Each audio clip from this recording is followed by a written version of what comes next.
ओम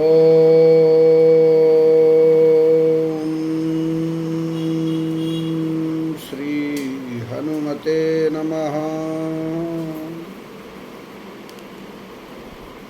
धर्म प्रेमी जनों, माताएं बहनें, आज श्री हनुमान जी पर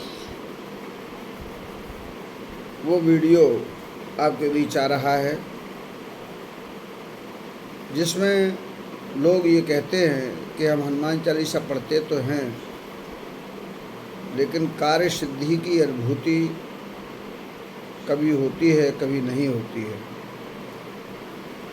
तो हम चलिए आइए शुरू करते हैं। हमारे चैनल को आप सब्सक्राइब अवश्य करें, क्योंकि यह वीडियो आपके पास 3 भागों में पहुंचने वाला है।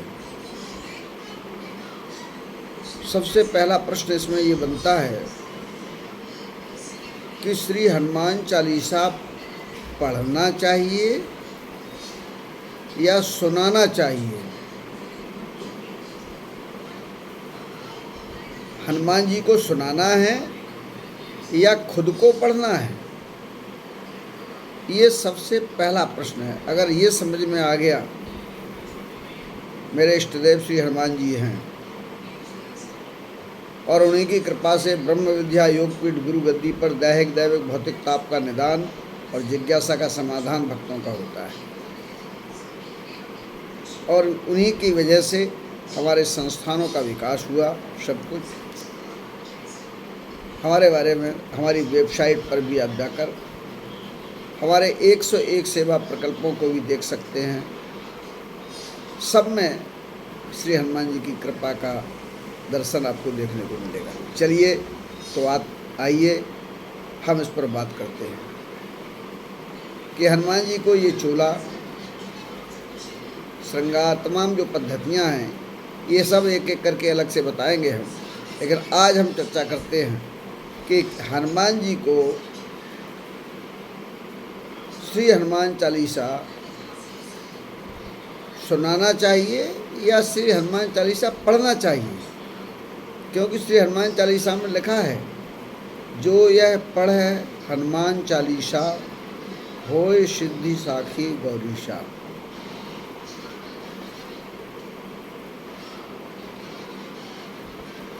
ये जो है पढ़ने पर चौपाई है, लेकिन आप पूरे चालीसा को पढ़िए तो आपको स्पष्ट दिखेगा कि कैसे पढ़ना है।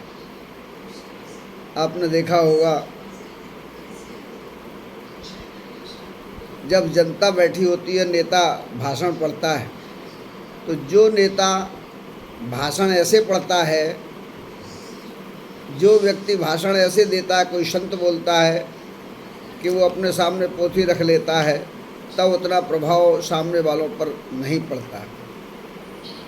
जब वो संप्रेषण बनाता है, जब स्वयं बोलता है, उसमें से केवल पढ़ता तो है, लेकिन वाकई में वो सामने वालों को सुनाता है।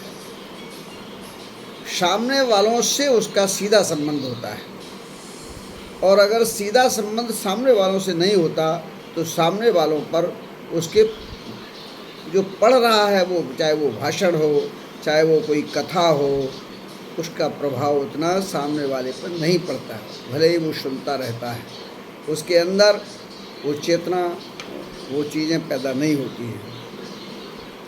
ये बहुत महत्वपूर्ण आज जानकारी आपके बीच दे रहा हूँ। आप लोग विद्वान हैं, समझदार हैं।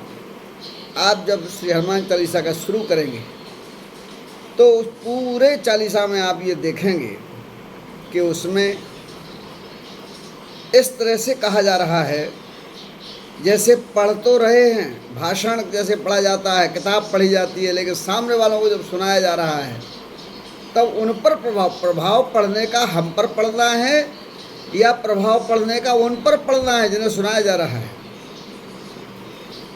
सामने बैठे हैं, अर्थात पाठ जो किया जा रहा है उसका प्रभाव हम पर पड़ना है या पाठ का प्रभाव उन पर पड़ना है जिनकी कृपा मिलेगी, जिनकी कृपा से हमारे काम बनेंगे, जिस देवता जिन हनुमान जी की कृपा मिलेगी, उनकी शक्ति मिलेगी, उनकी ऊर्जा मिलेगी, उनकी चेतना मिलेगी, उनकी कृपा मिलेगी, उनकी दयालुता प्राप्त होगी, तो प्रभाव उन पर पड़ना है। जब तक उन पर प्रभाव नहीं पड़ेगा तब तक हमें वे लाभ नहीं मिल पाते हैं। ये बहुत महत्वपूर्ण बात है। आप हनुमान चालीसा जब शुरू करते हैं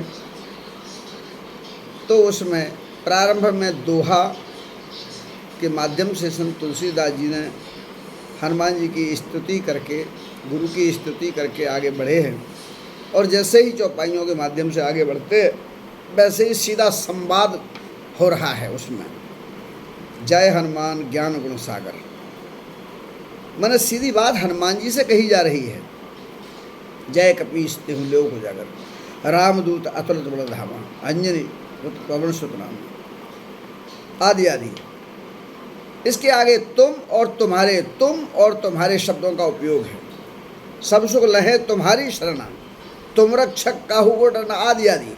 बहुत सारी जगह आप जब देखेंगे, हम चालीसा को पूरा नहीं पढ़ रहे हैं, आप सब जगह देखेंगे वहाँ तुम शब्द आया है और तुम्हारा शब्द आया है, जिसके लिए उनसे प्रार्थना की जाती है, जिस विषय के लिए कहा जाता है। तो आप देख रहे हैं कि उसमें जो पढ़ने वाला है वो अपनी बात पढ़ के तो कह रहा है, लेकिन कह रहा है श्री हनुमान जी से। इसलिए यह पढ़ना कैसा होना चाहिए, कैसे पढ़ें, यह जानना आवश्यक है कि हम कैसे पढ़ें हनुमान चालीसा कि जिससे हमें लाभ मिले पूरा। तो ऐसे ही पढ़ना है कि पढ़ना तो चालीसा है, लेकिन वाकई में उन्हें सुनाना है, वास्तव में उन्हें सुनाना है, उनसे कहना है। हर चौपाई में उसमें आगे अलग अलग बातें कही गई हैं। अर्थात आज हम इस वीडियो के माध्यम से आपसे यह कहना चाहते थे कि हनुमान चालीसा पढ़ना है या सुनाना है या उनसे कहना है। आप समझ गए होंगे मेरी बात कि आपको पढ़ना तो है, लेकिन पढ़ने में जैसे उस किताब पर ध्यान तो कम रहता है, लेकिन उससे कही गई बात का ध्यान सामने वालों पर प्रभाव पड़े, उन पर संप्रेषण हो, ऐसा ध्यान रखना है, ऐसा चिंतन रखना है, ऐसा मनन रखना है, ऐसी ऊर्जा बनाकर चलना है कि आप हनुमान जी से बात कर रहे हैं, उनसे ही कह रहे हैं, उन्हीं को बता रहे हैं, उनसे ही सारी चर्चाएं हो रही हैं आपकी। इस प्रकार की स्थिति में जब आप आकर पढ़ेंगे तब आपको इसका पूरा लाभ मिलेगा, और निश्चित लाभ मिलेगा। मेरी भी अपनी अनुभूति है और हजारों संतों लाखों महात्माओं का जो है अनुभव हमारे आपके पास धरोहर के रूप में है। अगला वीडियो मैं आपको ये बताऊंगा, आप मेरे इस चैनल को सब्सक्राइब करें, जिससे कि तत्काल आपके पास हमारा जो दूसरा वीडियो अभी आएगा उससे आपको लाभ मिल जाएगा। उसमें हम इसका तरीका भी और बताएंगे और किसके लिए क्या करना है यह भी बताएंगे। निश्चित रूप से हमारे आपके बीच का यह ऑनलाइन संबंध हनुमत कृपा के लिए साधन रहेगा। शुभकामनाएं।